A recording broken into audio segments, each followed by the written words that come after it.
Hey, what's going on, y'all? Welcome in. Brand new episode of Snaps. Sorry about that. Keep my lights going. What's up? I'm TBob Abear. He's Aaron Murray. And this is Tuesday, which means we are going to preview the weekend slate of games. Cannot wait.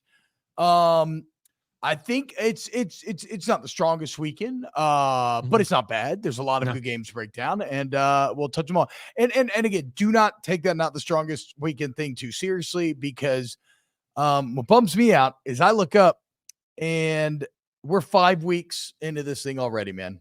I mean, we're going into week 6, bro, out of 12 weeks. It fucking sucks.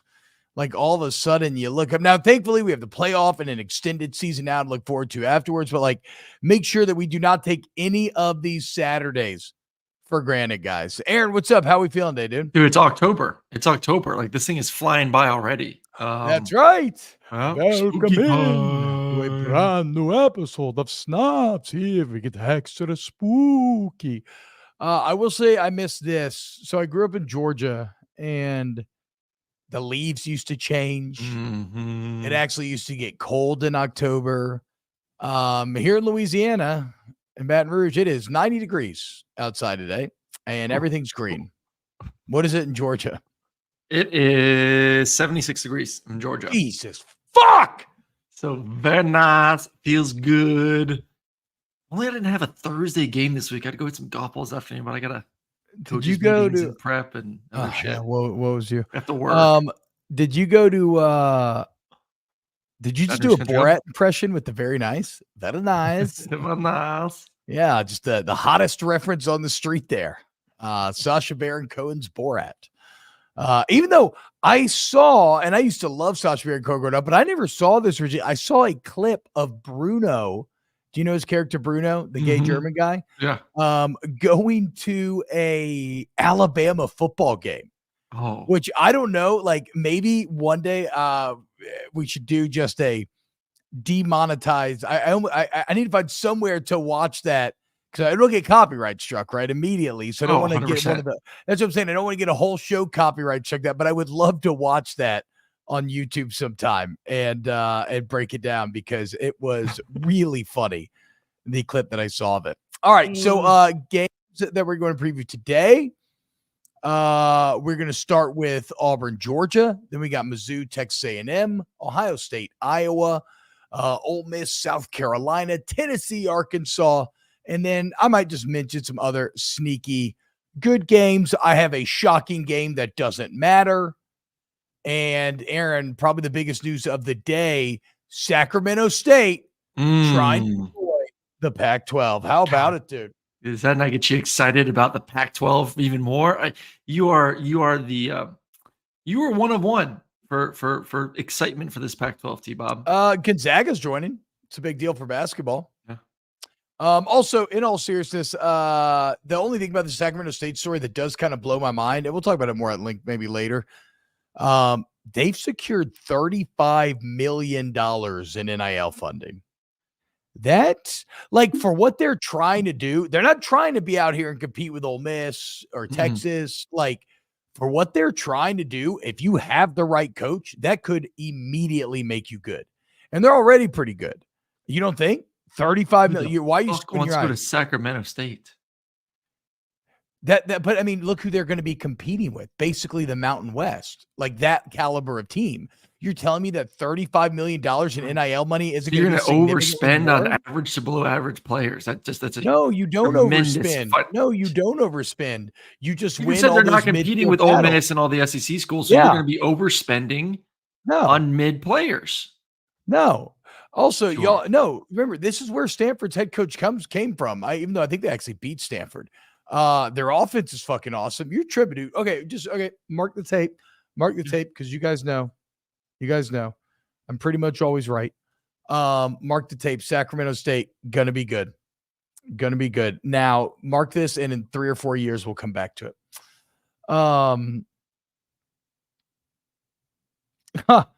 Marine 76, I can't watch this live legitimately this hour. The boss is massaging my shoulders and might see me watching you guys. Lamau. Hey, good on you if you're getting a massage from the boss. Also, okay, final piece before you get into previews. This is an interesting news story. Ryan Williams NIL valuation from On3 apparently after this weekend went from $732K to $1.5 million, which I don't care about the actual numbers. The point is, in theory, you're seeing a doubling of what he is worth because of the plays that he made on that stage. It's so interesting to think about that in today's college football, you could see an immediate fiscal benefit to balling out on the biggest stage. I mean, he gained over 200,000 social media followers this weekend, which is obviously very monetizable in its own right.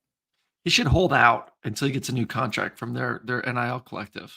Yes. Yeah. Yes. You would love that, wouldn't you? Yeah, he should hold out. I think he should. Yeah.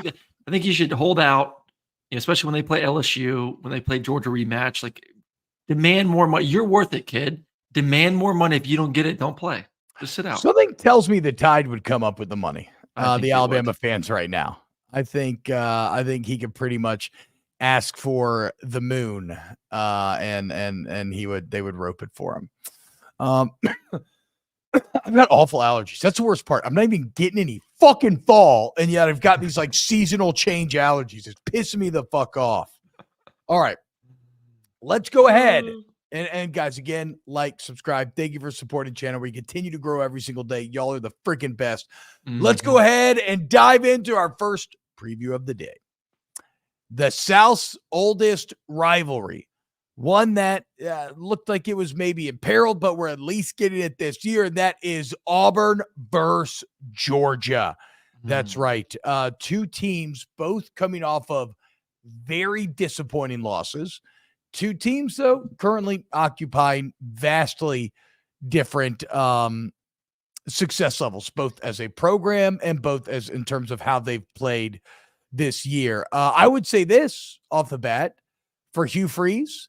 This has been an Auburn team this year that, as we talked about on yesterday's show, has made an art of statistically outplaying their opponent, but still finding ways to lose. Well, lucky for Hugh and company, he'll be able to lose this weekend and sleep tight with the knowledge that his team would have lost this game 10 out of 10 times because they are not going to statistically dominate them at all. I think Georgia, you're catching Georgia at a dangerous you don't think time this is the time right now.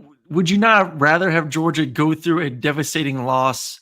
No. The emotional roller coaster that occurred in Tuscaloosa, thinking that it may take a couple of days to get over that and you may catch them a little bit sleepy? No, in the slightest. Okay. And you want to know why? Okay. I will show you right now. And it's with your guy, Kirby Smart. Here is Kirby Smart in the post game after the Alabama game. This is in the locker room. This is a speech. I have never in my life been more proud of guys competing for 60 minutes of the game over and over and over and over. We said in the second half, we got to win more moments than them. 1 moment short. 1 moment short. But I want every one of you to think about how you feel right now. Think about how you feel right now. Okay?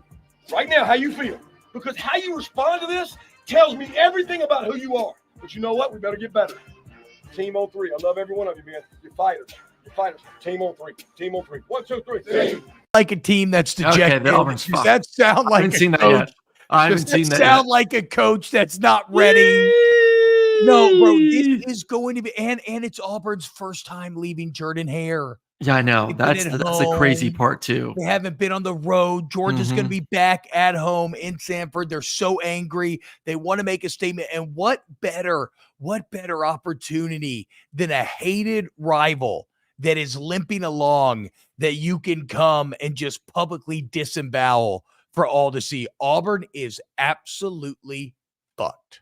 Yes, and it's in Athens, not Jordan Hare. I think that's the big thing between last year and this year. Auburn at home last year was plays away from slaying both Georgia and Alabama. I mean, right there, shoulda, coulda, woulda, both of those teams. But we always know things are a little bit in those rivalry games, a little bit different when they play in that stadium compared to when they play in Tuscaloosa or when they play into Athens. But what is the recipe? Like, what if Auburn is going to somehow beat Georgia this year on the road between the hedges? What do they need to do? It has to be similar to what I did last season. You have to take the recipe of Where was Alabama successful last week? Jalen running the football and then some shots down the field. What did Auburn do well in the game last week? They took some shots against a good Oklahoma defense. That is a quality. I think we can both agree that is a quality Oklahoma defense that held Tennessee pretty well the week before. And Auburn took some shots down the field. So Auburn is improved at the receiving position. Auburn has better playmakers at receiver. I'll say 100%, 100% better playmakers. That's their biggest advantage that they have. Biggest advantage with Lambert Smith and Simmons and Coleman and then Fairweather, the tight end position. It comes down to one position, which unfortunately is the best, most important position in college football. It comes down to Payne Thorne taking care of the football and running it, slowing down the game, running the football, getting first downs, and just not turning it over, which at the end of the day, you can't trust because he's yet to do that this entire season. So, yes, Georgia dominates. Georgia kicks ass. I want to see personally, though, and I think all Georgia fans want to see this too, how does the DBs respond? Because this is a decent challenge. This is a team that is going to want to take some shots. Yes. And they got exposed last week. Can you bounce off the mat and come back there and have a big-time game? So and if I'm Auburn, I'm going to take some shots too. I'm going to take some shots. I'm going after those DBs. I mean, you got nothing to lose. You might as well. You're not going to overpower them. Although Georgia's rush defense hasn't maybe been the most dominant this year, but here's the point. To expound on a couple of points you just made. In terms of weapons, okay, let's look at, if you look at the SEC right now, you get yards per catch. Right now, Ryan Williams leading the way, 16 catches for 462. That's 28 yards a catch. Pretty unreal, right? 5 touchdowns. But look right behind him. Who's second? Keandre Lambert Smith, 17 catches, 415. That's 24 yards a catch and 6 touchdowns. Who's right behind him?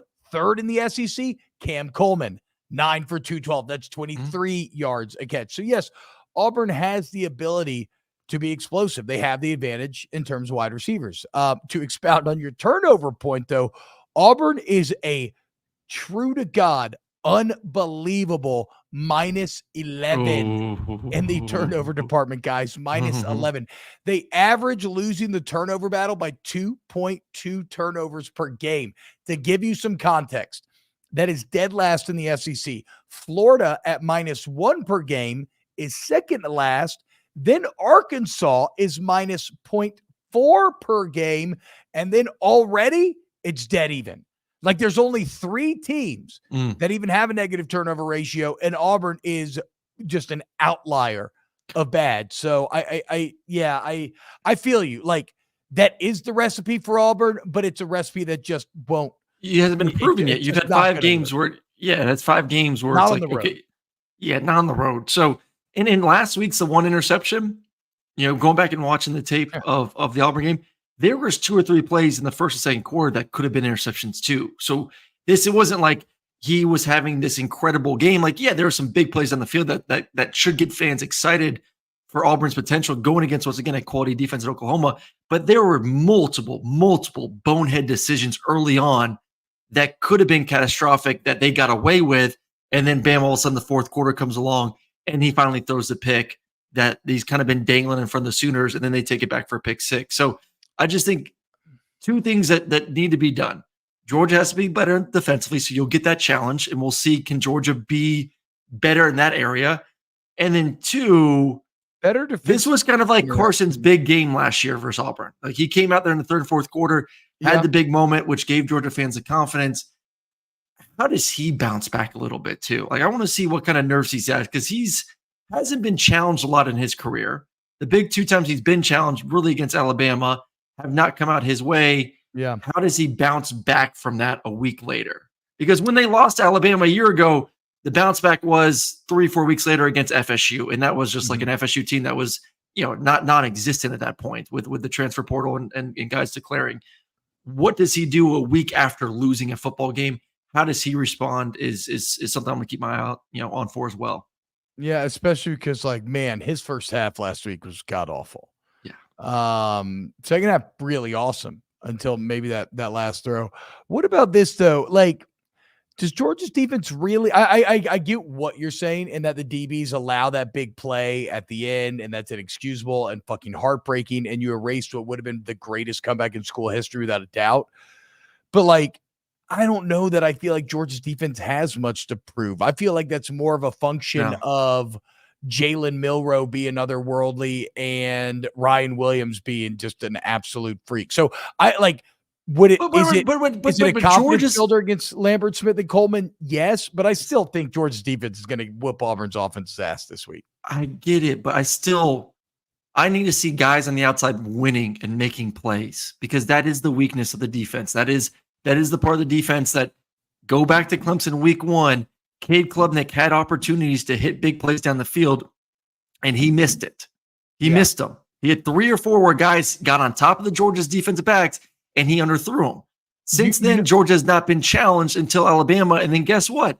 Those plays were then made by Jalen and company. So I still don't know if Georgia has guys on the outside. I don't. And that should be scary to all fans, knowing that you have Texas, Ole Miss, and Tennessee coming along. So you need confidence builders. I think this is a good confidence builder if you can kind of keep them in check and limit the plays down the field through the air. That's true. It could be a good confidence builder for sure when you look at the quality of receiver. Here's a random stat, Aaron. I don't have a lot of great talking points to build off of this, but my last thing on Georgia, something I think has to get better. They're only converting offensively. They're only converting 33% of their third downs. That's 14th in the conference. That's very bad. And if you look at the hallmarks of championship teams, it's generally turnovers, third downs, and red zone percentages. So I don't know exactly what's gone so wrong there, but they've got to get that fixed. And they were so good last year, which is crazy. Last year they were number one. I mean, if you have an elite quarterback, I didn't know that. That's crazy. 55% last year to. Is that like a Brock Bowers, Lad McConkey thing? Yeah, but those guys were out most of the season, so I don't even know you're that. Right. I think no, it was. You're right. You're right. I mean, they were number one at 55%. They're down 32 or 22% from a year ago to 33%. Shit, that might be the biggest mark against Carson on this year thus far, then, because that's generally a stat that I find very controlled by the level of your quarterback play. Here's something funny. This audio is not. It's not okay. It's just funny audio that I found. I was trying to find the Kirby Smart post game, and I found audio from 2023. Here is Hugh Freeze trying to talk about how long it takes to build up a program and learning that Kirby Smart made a natty in his second year. I don't know how long it took him. I don't know what it take him, 3 years or so to get there, or 4 years. I don't know. Some of y'all could do the research, but his second year, I don't know that that's accurate, but anyway, so he did it pretty fast then. That's pretty impressive. It's even more impressive. Oh my God. No, I don't know that's accurate. Just flailing. You're just flailing at that point. You thought you had a point. You immediately got proven wrong. Second year, he was straight up like, fuck. Shit. Damn it. Well, this point I'm trying to make is cooked. Anyway, so I mean, look, we're in agreement, right? UGA, I think this is a bloodbath. I think I think UGA is better for what happened the other night against Alabama. And I think Auburn's catching them at the exact wrong time. The vibes could not be more different. Does Hank Brown come into the game? You think he gets that bad? Do we see Hank for Auburn? Is that Auburn's other quarterback? Yeah. Yeah. I mean, or no, I mean, who cares? Do you mean, does he come in? I'm saying, do you mean, does he come in because they're losing so badly, or does he come in because Peyton Thorne throws too many picks? More of the first one, which is going to result in the second one. No, more of the second one is going to, more because Peyton Thorne's playing like shit. I could see Peyton Thorne play like shit trying to avoid picks at all costs. Yeah. I don't know that I actually see him keeping up this crazy turnover rate. But they have to do what Kentucky did against Georgia. Like, you have to. That's the recipe. We're seeing it from all teams across the country. Like, everyone wants to go so fast, but Georgia doesn't go fast. Kentucky doesn't go fast. Can you just hit that pause a little bit, make it go a little bit slower? I mean, Georgia starts the games off horrendously.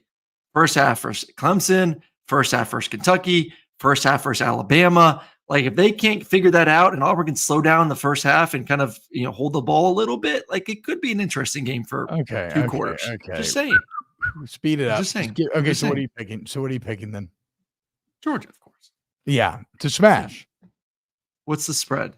I don't know, but I'm taking him to cover blind. Bino with the $2 super chat. Georgia's giving up 170 yards rushing to Alabama and Kentucky. I think Auburn has a chance. That is true. Georgia's rush defense could be a bit better. But guys, sometimes you just don't overthink it sometimes, guys. This is a classic. Points. This is a throw the stats out the window. This is a Georgia team that's hungry for blood. They're playing at home. Auburn's leaving Jordan Hare for the first time. It's not happening. I love you, Chris Williams, in the chat. I don't think it's not happening. All right. Georgia wins. I think Auburn can cover the 20. 24 is a lot of damn points. I think Auburn can cover the points. Mm-hmm. I'm blind taking Georgia. I think Georgia wins like 17 to 21 points, somewhere around there. Next on the list, the undefeated top 10 Missouri Tigers will leave the friendly confines of Como also for the first time this year, Aaron, as they will head to College Station to take on Texas A&M. And this is a massive game for Missouri here. If we think back preseason, Tennessee, Ole Miss, and Mizzou were kind of that first grouping after the big dogs, right? Tennessee has ascended clearly into big dog status. Yep. Ole Miss has now fallen out even below Mizzou, and Mizzou is kind of feeling a little fraudulent at this point. They face two Power 4 teams in Boston College and Vandy. BC's a pretty good team, fine, but 27-21 at home, then 30-27 against Vandy and OT, and it's a better Vandy team. But if you're really supposed to be top 10, 12-team playoff good, like we assume Mizzou may be, that's not good enough. And so if you did that at home, and now you have to go on the road to College Station against an A&M team that's finding its identity, play great defense, run Levy and Moss, have Marcel Reed make plays around the edges without making mistakes. I don't love this. This is, again, I'll get to my pick later, but this is a big moment for Mizzou. This is a season defining who are we this season moment for the Missouri Tigers here. No, because they don't have a lot of opportunities in big time games because they're scheduled too. So like you have to win these games just for the committee to say, okay, that's a quality win against a quality opponent for them. So it's weird because you look at them, you watch the tape, you look at the stats, whatever you want to do when you look at the Tigers, and everything looks good. Like Brady Cook has been good this year. Maybe he hasn't been great, but he's been good. And I remember go back to the Boston College game, watching him when they were down, they put the ball in his hands and he made plays. I was like, okay, he looks the part this year. I know he's been a little bit up and down with like accuracy at times, but overall it's been a good football season. You got the receivers. Theo Weiss has had a tremendous start to the season. Obviously, we know how good Luther Burden is and Mookie Cooper. And then Nate Noel has been one of the best gets at running back in college football in the transfer portal with 441 yards, 6.4 yards average. Like you look at everything, it's like, why are they not putting together? They're not scoring touchdowns. I know, it's crazy. So like, I still think overall top to bottom roster, it's there. They have the players. They've been playing well. When's the moment where they take that next level and start playing great to what we saw last year? Yeah, I think they're. I think they're close to getting there, and this could be the final game where you could do it. Us on the road, there's like you go on the road, you got to lock in, you got to zone in. It's us against the crazy Aggie fans in this incredible environment. We have to have our shit together coming off a bye week.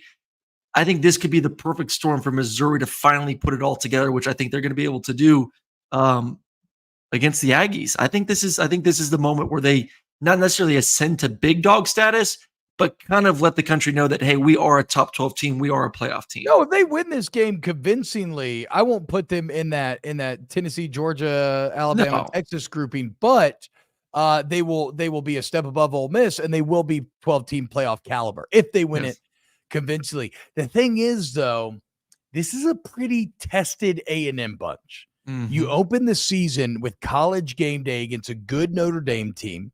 You go into the swamp and you find a win when Florida wasn't completely broken quite yet. You played Arkansas in an absolute battle in a massive neutral site game, a game that is always close year in and year out. Mizzou's been chilling at home.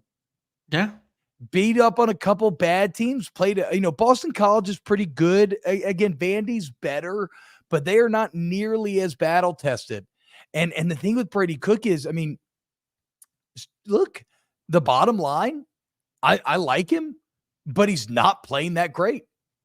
He's playing good. He's playing good. He's not playing great. He's playing good. But explain. He's playing terrible. So, but statistically, it's bad. No, it's not. How is it statistically bad? He's 12th in the SEC in passer rating. He's averaging 7.1 yards per attempt. I need some more explosives. That is lower than everyone in the conference, Aaron, except for Jackson Arnold. That's lower than Lenore Sellers. That's lower than Marcel Reed. That's lower than Brock Vandegrift. That's lower than Jordan Pavia. Name anybody. He's only thrown for 4 touchdowns. Like, he's not playing that good. He's playing okay. He's playing okay. I don't think he's playing bad. He's not playing good. But he was supposed to be one of the top guys in the conference coming back. I agree. He's not hit his. He's not. What Theo Weiss? What happened to everything we talked about through the offseason? They haven't played elite defenses. No. Why haven't they put up the numbers that other teams put up against lesser teams? Sonny, you watch it, and it feels like it's a game away from exploding. It feels like the pieces are there, and they're just like slowly working their way into the season. Got the bye week. You go reassess what you're doing offensively. You make the corrections, and you go out there and you ball out. I'm telling you, like, they are knocking on the door to being a very, very good offense. They have to be. They're too good. They are too good at all these positions not to go out there and dominate, especially the way that Nate Noel's running the football. I like Marcus Carroll as well. So if I'm wrong, I'm wrong. And I'm a believer in the system, in the OC, in the personnel, that yes, they have underperformed, but doesn't mean they're going to do that the entire season. Just because they've been doing it for the first 4 games, does that mean that's going to be the trend for the next 8? Because it hasn't been bad. It just hasn't been to the level that we expect them to be at. I would argue the offense has been bad. Again, with the weapons they have and the stats I just read, that's bad. That's bad. To not put up more against Boston College, to get in the battle that he did, not finishing drives against Mizzou. Again, for Brady Cook, who's supposed to be a top 5 quarterback in the SEC, to rank below all those guys. 7.1 yards per attempt. It's not. Yeah, I agree. It's unacceptable. What is this? Check down Charlie bullshit? Like, at the end of the day, I think the Mizzou defense wins this game. It's such a heavy ask for Marcel Reed to already win a game of this caliber, even if he is at home. But yes, for Mizzou's offense, if they play, they need to take the step forward that you're predicting, because otherwise this A&M defense is good enough where they can create the turnovers to win. They can create the big plays to win them this game. I'm still. I don't think Brady's going to turn it over though, the way that Talon did last week. I mean, A&M got away with the win 21-17, and they won the turnover battle 3-0 because Talon's a turnover machine. Like, they had 14 points in the midway through the fourth quarter. They had 14 points on the board. Yeah. I just don't think that they're going to get gifted 3 turnovers the same way that Arkansas did last week. And I like Marcel. I like A&M. I covered Arkansas a couple weeks ago. That is a good defense, not a great defense. That is an average defensive backfield. Yeah. And he struggled mightily, 50% completion. Guys weren't getting open. And I'm not saying like Missouri's a bunch of world beaters on defense this year. Mizzou's good defense. It's a good defense. It's an upgrade. It's better than what Arkansas is. So if you couldn't get it done versus Arkansas throwing the football, you're putting all of the pressure on Bell to go out there, or Moss, to have a game in which he scores 150 yards rushing and a couple touchdowns. And I just don't think that that's feasible against this Missouri defense. So I think Missouri will get enough short fields to be able to score points, unless Marcel and that's the wild card too. Can he run the football? Missouri has gone against back-to-back running quarterbacks the past 2 weeks. Better week 1 the first time versus BC than against Vandy and Pavio. But they've at least had some experience against it this year to go back and say, this is how we defended the quarterback run. This is what we did well. This is what we did bad. And then make those corrections during the bye week to get ready for, and I would say, an even better running quarterback in Marcel Reed. So we'll see what they can do on that side of the football. Yeah, and Mizzou's defense has been awesome. And even one of those Boston College touchdowns, remember, was that crazy, like, fumbled snap that Castellanison picked up, and it was like an 80-yard touch. So I agree with you. Ultimately, the limited nature of the A&M offense combined with Missouri's defense, I think gives Mizzou a tough rock fight of a win, but I have to see more out of the Missouri offense. I guess that's what I'm getting at, is at the end of the day, the offense has been wholly disappointing. Let's take a little side road here for a second. Aaron Cooper Hartzog in the chat says, and we'll just do a couple minutes here, he really wants a Clemson Stanford breakdown. He wants you to tell him about Cade Klubnik. How's his boy Cade looking? Dude, Cade looks good. Cade looks really good. We talked about this a little bit the other day, when we were talking about Miami, and all of a sudden Miami baby's not alone on the mountaintop in the ACC. Like, I truly think Clemson is just as talented, if not more talented. The thing that was going to hold them back was Cade Klubnik. And his throwing week 1 of Georgia, you saw some improvement, but then you saw what I would consider like easy corrections, like very easy corrections, purely timing, trust, and letting it rip. You fast forward to, I believe it was App State, and he was letting that bitch rip. A couple times it was like a little bit too aggressive, but I like a guy that was being a little bit too conservative at times throwing the football, going the extreme and just letting it rip and gaining confidence from that. I actually like to see it. And he's just kind of continued to do that over and over and over again. So I love the way he's playing. He is playing like one of the top quarterbacks in that league. And if you're one of the top quarterbacks in that league to go along with that defense, you're going to have a chance to win a championship in the ACC. So if you put them on the field today, Miami, Clemson, I probably would pick Clemson to win that football game. And but so I in one of my categories down here, I have shocking games that don't matter, and that's Clemson at FSU. Who the fuck thought that we'd sit here and do a week 6 preview and we would not even have Clemson FSU on the docket to talk about? Because that's how abysmal Florida State is this year. But Clemson, we said it yesterday, y'all are in an incredible spot. Ranked 15th right now. Who gives a fuck? You'll be favored in every game from here on out. I mean, you get Louisville at home. You got to go at Virginia Tech. It's maybe the final kind of big test. Like, Clemson 11-1 is so on the table for them. And if Klubnik's getting better, like Aaron's talking about, who knows how that ends up in the playoff then. Yeah. All right, next on the list, let's head to the Big Ten. Iowa, Ohio State, finally. Holy shit, Ohio State? Buckeyes, dude. Oh, my goodness. I forgot they decided to play football this season. Still, even though this is somewhat more exciting, unfortunately, it's still not kind of that exciting. Iowa's still 20-point dogs here. This is more of a let's get an idea of how good Ohio State actually is, as opposed to any hope of an actual upset. I was pretty shocked to read this. The last time Iowa won in the Horseshoe was 1991. So we are coming up on over 30. We are over 30 years since that's happened. This is not unlike how I've viewed a couple games this year. I think back to Texas, Michigan. I think back to Ole Miss, Kentucky, where it was, I'm only really watching one side of the ball because Iowa's offense is dog shit. So I don't care what Ohio State does against them defensively.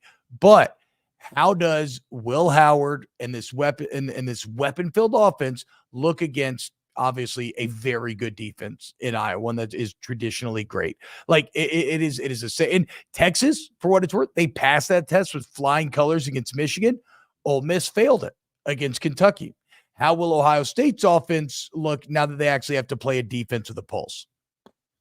Well, Iowa this year is actually 14th in the Big Ten, giving up 210 yards passing per game. So not as, because they only got the white boy back there at the cornerback position. Sure. So I mean, they're not as dominant, but it's not. I mean, they played it's still a good test. Western Michigan, Marshall, and Michigan State. It's still a better defense than any that they've played thus far. You talking about Ohio State? Yes, 100%. This is all that matters. Like, if Ohio State, who has to, after this football game, go play Oregon, I believe that's next week. Yeah, awesome. Maybe it's next week. That's the only thing to watch for. Maybe. Yeah, it's a little trap game. But like, this is the moment of like, okay, Oregon has kind of gone through the shit. They started off slow. They've started to pick up steam. Now they look like they're ready to host Ohio State in the big matchup next week. Ohio State really hasn't proven to us just how elite they are. And it's not a skill position question to me at all. Like, I know Judkins and Henderson are elite. I know Smith and Njigba are elite. Like, the skill guys are there. This is a game where I want to see what I say. Okay, I see what you did. You did a Jackson Smith and Jigba thing. You said in Yeah. Jigba, but I mean, admittedly, Buka. yeah, Yeah, okay, my bad. No, you're fine. I was just confused for a second. This is a game where the questions are going to be answered a little bit of like. Oh, did you just go muted? Am I muted? Yep. Okay. No, I'm good. Is Walker Howard a championship caliber quarterback or not? If he plays good, good to good, really good, then all of a sudden I look at Ohio State as a true contender. If he plays average and looks average, then you're like, okay, maybe they're good enough to win the Big Ten, but do they have the guy to win a national championship? So this is his first big test. So all eyes on Will Howard to see how he does. So we're in the exact same boat. Yeah. Like, that's all we're just judging this offense based on. And to be fair, look, like you said, the weapons have been absurd. Quinshon Judkins averaging 8.3 yards per carry. Travion Henderson averaging 8.9 yards per carry. Jeremiah Smith already has 19 catches, 360, 5 tuds. He has very much lived up to the hype. Igbuka, to your point, basically has the same stats. Here is, again, to contextualize your line point, here's something to watch. Despite the fact that Ohio State hasn't really played anyone yet, I'm not that impressed with how their offensive line is graded out. They're currently 18th in the country in run blocking and 30th in pass blocking. And that's what playing teams that they should be markedly better than. Like, Iowa's rush defense and pass rush will be better than anything they faced yet this year. That was our biggest concern coming into the season. It looked like the biggest concern coming out of spring. I thought maybe though it was just because they're going against Jack Sawyer and that very good Ohio State front seven. But like, Ohio State's offensive line specifically, Aaron is exactly right. This will be their biggest test. How will they hold up? And then by extension, Will Howard and the offense as a whole. And then we'll have such a clearer picture of how we feel when they go to Autzen to take on Oregon, who Oregon's kind of, they survived a couple early trysts. Now they've kind of taken a step out of the spotlight. Seems like they're working on themselves. Here's what I'll say about Iowa, though, because we do need to talk about the other team as well. Iowa's rushing attack, really good. Second Big Ten, averaging 250. Caleb Johnson's been killing it this year. 8.4 yards per carry. Yeah, but Cade McNamara and the passing offense is god-awful still. Yes. Cade McNamara is averaging 5.8 yards per attempt, 3 tuds, 2 picks. Aaron, remember, though, all 3 of those touchdowns, when did they come? In the first game. If you look at against FBS opponents, it's 4.7 yards per attempt, no touchdowns, 2 picks. God awful. So Iowa gets smashed here. I think Ohio State covers. I think Ohio State's offense actually looks good against an Iowa defense that maybe isn't as dominant as years past. And I think the hype train rolls and continues to grow going into Autzen next week. Yeah, and I know we don't want to talk about the other side of the football, but I do want to make a comment real quick. Like, Ohio State's defense is elite. And I think that's that. I mean, if you want to talk about covering the football game and if you want to put money on this and the reasons why, it's less to do with Ohio State's offense versus Iowa's defense and more to me for the fact that Ohio State's defense is going to absolutely suffocate Iowa to the point where you may only cross the 50-yard line once or twice. Yeah. So it's going to be short field after short field after short field. And at some point, the dam is going to bust and Ohio State's just going to run away with it and it's just going to get ugly. So Ohio State's going to win this year because of elite defense, an incredible run game, and then now the question mark of, is Howard going to be a compliment or is he going to hold them back? Should somewhat be answered this weekend. But Ohio State's defense, especially at home, should suffocate the Hawkeyes. $2 super chat from Houdat for Life. Chris, he says, we still own the SEC, T-bitch. Roll Tide roll. Don't call Aaron T-bitch. That's fucked up, dude. Yeah, it's not That's nice. my boy, dude. Back off, Jeez. bro. All right, next game on the list. Ole Miss at South Carolina. And my, is this a fascinating game or what? Of course, as we just talked about, Ole Miss last week, we wanted to know how would the offense look virtual test, specifically how would the offensive line look, the very thing that has held them back for years now, and they didn't do well. And now they got to go against what is a very, very good defensive line in South Carolina.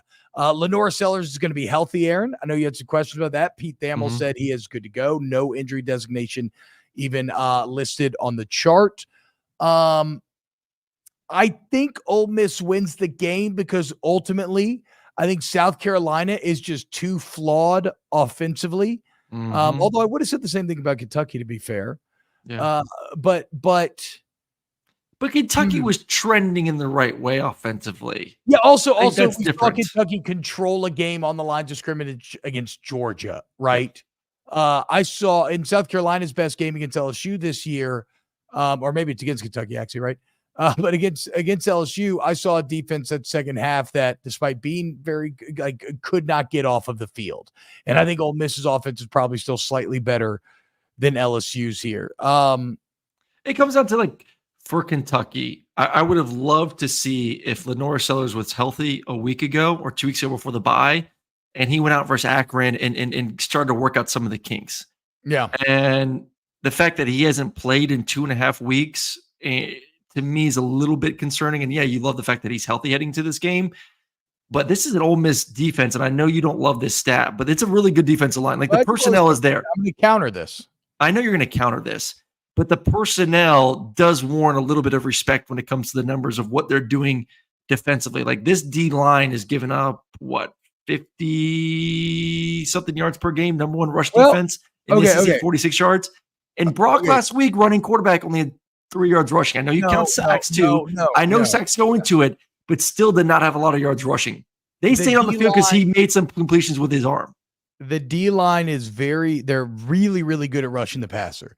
Jared Ivey and Princely Umami-Ellen's one of the best combos, maybe the best pass rushing. Well, actually, Dylan Stewart and Kennard would also be up there. So I mean, you're looking at two epic edge tag teams from South Carolina and Ole Miss. All I'm saying is the rush defense is not actually 46 yards a game good. They lead the SEC in sacks. They have 18 sacks for minus 134 yards, which is very good in its own right. But Kentucky did control that game by running the ball enough and staying on schedule.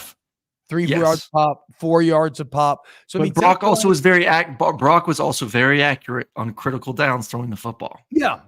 Can Lenore's be accurate throwing the football to receivers that are nowhere near the caliber that Kentucky had? No, I mean, to be fair, I think that is the difference.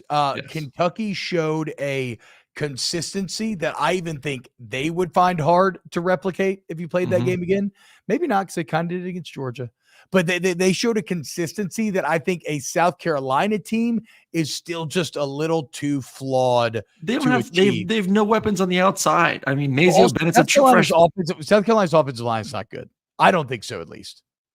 No, but we weren't saying Kentucky was world beaters at the offensive line either, though. Surprising. I know they look better versus Georgia, but maybe we have in our mind from a couple weeks. Kentucky's O-line has been pretty good, right? I mean, they got killed by South Carolina. They got destroyed by South Carolina. But I know now we're deep into law transit sports properties. Yeah. But again, that is a South Carolina D line that I think is right there with Tennessee and Ole Miss as the best ones in the SEC. I'm just saying, there's not a weapon right now that Lenore Sellers, who hasn't played a real game in near 2.5, 3 weeks, feels comfortable throwing the football to. Jared Brown, who needs to ball out, who needs to get targets more, is probably their best receiver. Nick Harbor, the 5-star, only has 4 catches on the season.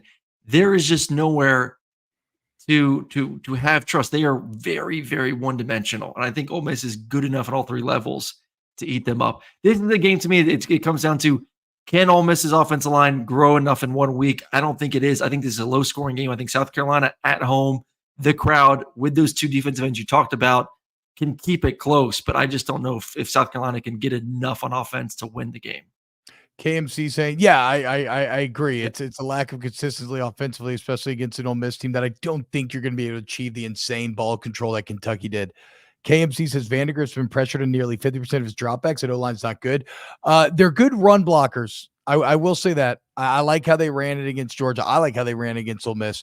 They're not the best pass blockers. Then again, they have gone against some very good pass rushing defensive lines. I think I will say, like, I don't think South Carolina's O-line's that good. I think Ole Miss's D-line with South Carolina, if they get an obvious passing downs, I think Monmiel and Ivy are going to really eat here. For me, though, let's take a step back from the analysis, because for me, I just question Ole Miss's toughness after last week.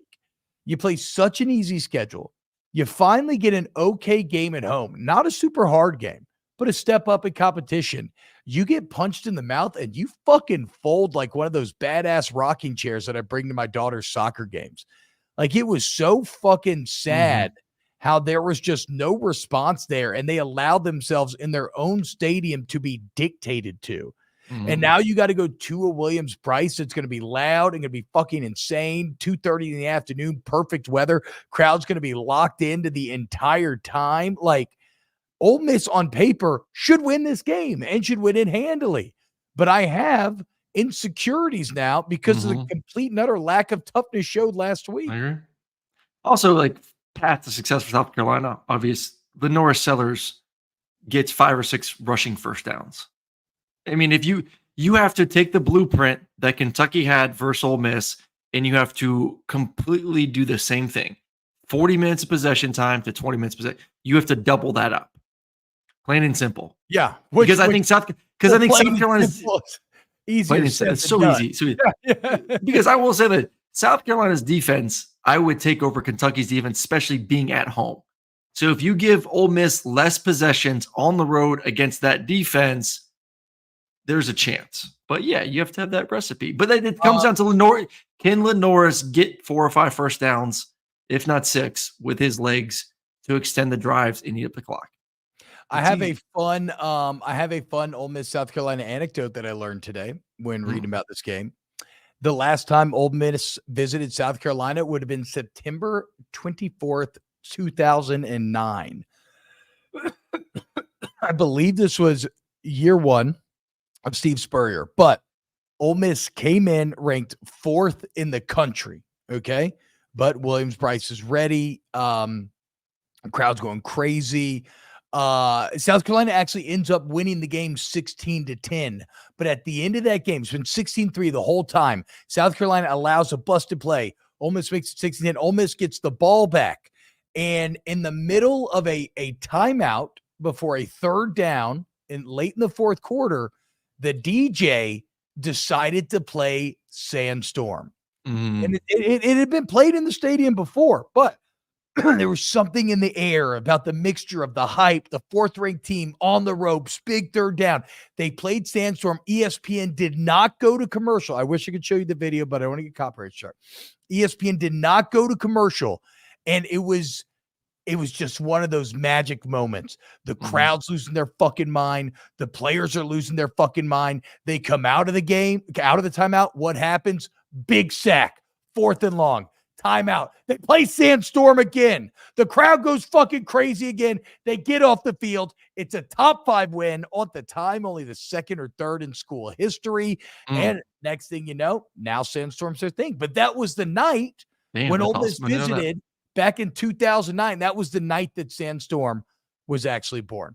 And I thought that was pretty cool. That's freaking awesome. All right. $5 super chat from Who Dat for Life. Chris says, of course, Ohio State has a defense. They buy proven mercenaries from other programs because they suck so hard at actually developing talent they recruited. I love when Alabama, Georgia, and Ohio State fans talk shit to each other, because it really does feel like watching the rich dudes at the country club yell at brag to each other about their latest golf cart, or like their new or whatever. Like my old man was at the Greenbrier one time, and he was relaying a story of watching Tom Benson and who's the fuck that owns the Greenbrier? He's a coal magnate in West Virginia, but they were literally talking about how many billion they had. He's like, oh, you only got 3. Oh, I got 1. Well, that's you guys. Like, you're just fucking salty because I don't know. Did they take anybody from Alabama? Like, who gives a fuck? Y'all They are all took the Caleb same. Downs. Yeah, there you go. Exactly. Yes, that's right. Yes, that's what I meant. Yeah. So, like, get over yourself. Y'all sound like rich assholes. Jim Justice, thank you. That's the West Virginia guy. Jim Justice and Kyle Pitts have been like, oh, well, you only have $1 billion. Oh, well, I've got 3 in the bank right now. So, Royal Panda felt like a hobo walking through the green bar. Yeah, so did I, dude. Trust me. Final game to break down here. Arkansas, Tennessee. This doesn't feel like this is going to be close. No. I mean, Tennessee's defense remains fucking offense. Off. Let's just start over. This game's not going to be close. Tennessee's defense remains fucking awesome. You want to know why Tennessee has the makings of a championship team? They stop the run, they run the ball, and they have explosive playmakers and a multifaceted quarterback. They have all the elements. They only allow 50 rush yards per game. But TBob, what about the sacks? You just said Ole Miss was fake. They don't have that many sacks. Tennessee doesn't have that many sacks. They just play solid ass defense. They rush for 290 yards a game, Aaron. They don't actually ask Iamaleava to do that much. They just ask him to create explosives on the edges, and he does. And then guess what? If his throw isn't there, he can run the ball.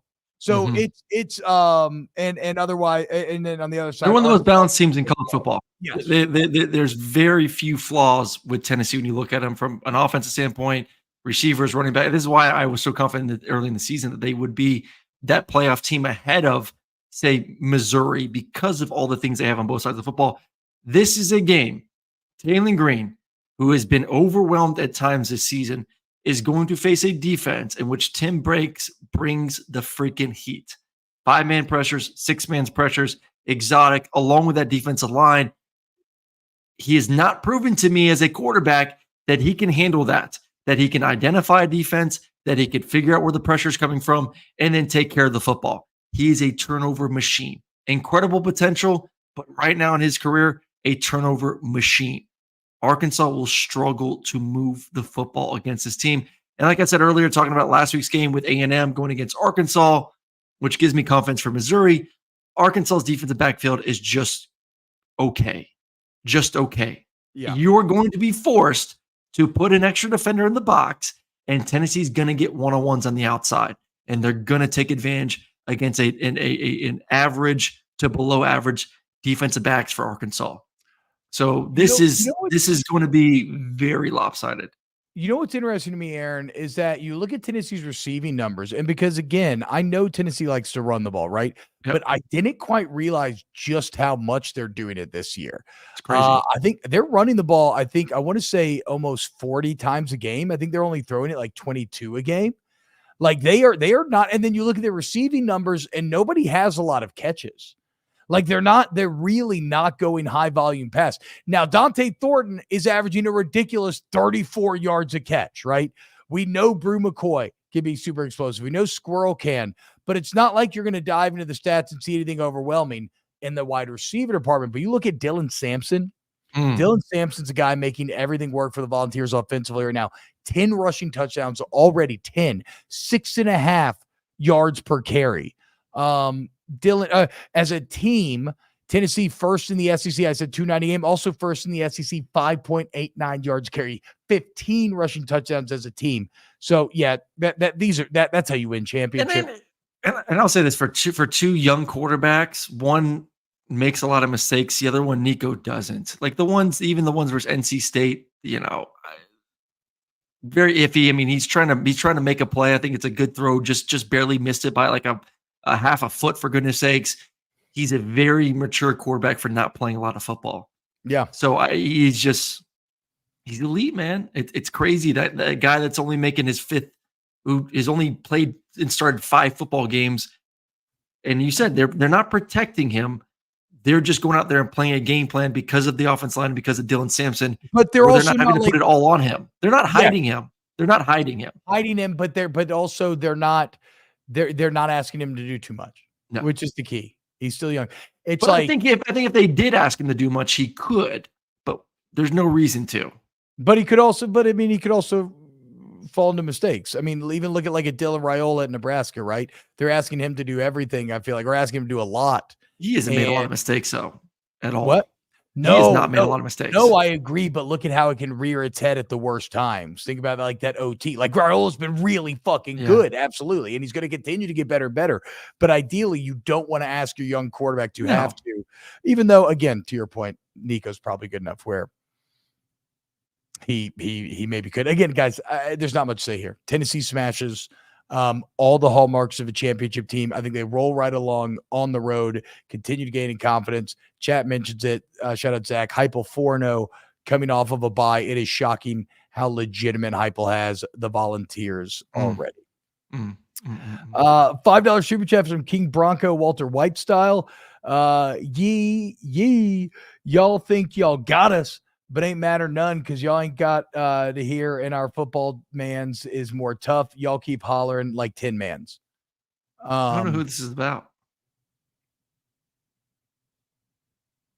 Y'all think y'all got us, but matter none. Y'all ain't none. Please, ain't got to hear. And are we gone full? What's his name on the SEC network? Paul Feinbaum over here. I wish we could take some calls. I think that this is. I can't tell what the logo is. Is that a Missouri Tiger? I feel like this is a Georgia fan saying "fuck Alabama," but I'm not entirely sure. Shout out St. Bentley, $5 super chat.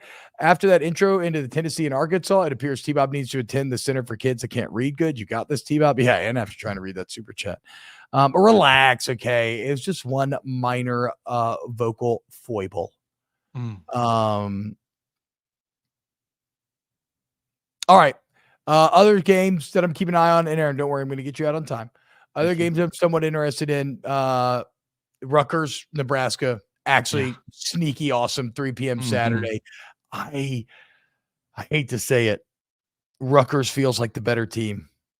Wow. I think Nebraska. I'm a little disappointed in my Huskers. Even at Nebraska. I like how they finished against. Well, I mean, after Illinois, kind of all bets are off. Rutgers O-line looks really good. Callie McManus is actually playing fine, but Monungai, the running back, is really good. Hutmaker, Nash. It's time for you and the black shirts to step up. Yeah. I think, unfortunately. Other sneaky good games I'm watching. Syracuse at UNLV Friday night. Come on, Cuse. You're orange. Cuse. Actually, not your orange. You're wait, yeah. Yeah. I always get Syracuse and Illinois confused. SMU at Louisville, 11 a.m. Maybe a little bit there. I don't know why I'm intrigued to see this, but Michigan at Washington at 6:30. I have a sneaky feeling it's going to be weird. Aaron, what do you think about UCF at Florida? Anything that UCF bouncing back after? I mean, it's kind of bad on bad there, but does Florida reach the basement of losing to UCF after UCF? Especially after they just got the shit beat out of my Colorado. As a Florida fan, I'm surprised Billy sells a job after the bye week, but you got to win this one, especially in the swamp. And then a game that we're not breaking down, but has been named by the internet, woke versus coke, and that's cocaine. You have Cal at Miami, 9:30 p.m. in a classic ACC battle. That's actually a really fun late night game. I think it's the other way around. I think it's at Cal. Oh, is it at Cal? My bad. Okay, my bad. Because game day is going to Cal. Yeah, it's Miami at Cal. That's why it's so late at night. Maybe. All right. We love you. This is our preview show. We'll be back Thursday. Are we doing a show tomorrow? Probably not. Thursday. Might do something tomorrow. We'll definitely be back Thursday.